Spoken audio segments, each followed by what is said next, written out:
Hi everyone, welcome back to Charlie's Unimog workshop. I got a quick one for you today. I've been working on this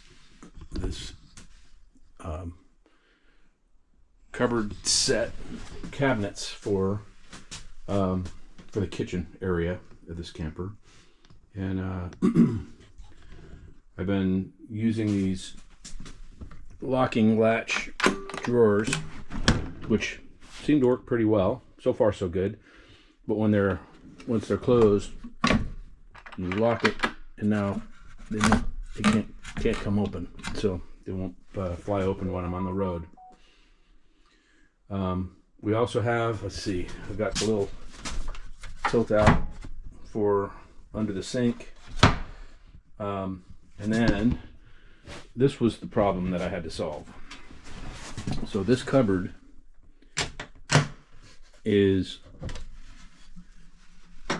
too wide to be able to open because of the other bench seat. So what I did is I made this folding lever here that enables that to close so that it can open it wider, so I can get in there to do whatever work needs doing under the sink eventually. So that had to do some little customizing there, but it seems to work.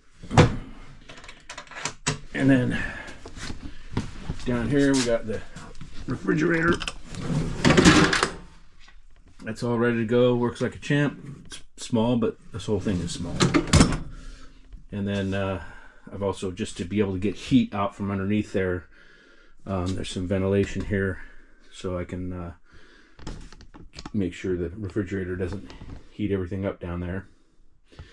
And then in the back, got this sort of blade system,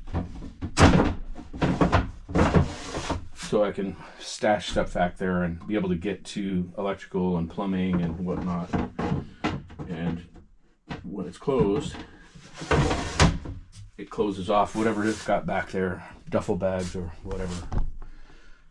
Let's see, I also got this electrical cabinet sealed up. So this has, in the top part, is a sort of a closet, which is also got the distribution panel. There's still some work to do in there, is cleaning it up, and got a little bit more electrical work on the front panel here.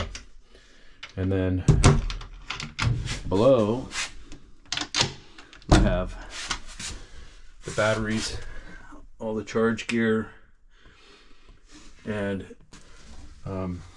inverter. So that's all got the automatic change relay up in the AC panel. So that's all set up. Yeah. So a little bit of progress, taking shape. Got to work on the countertop and the water system next. So hope you come back and see what it looks like next time. Have a good day. Thanks for watching.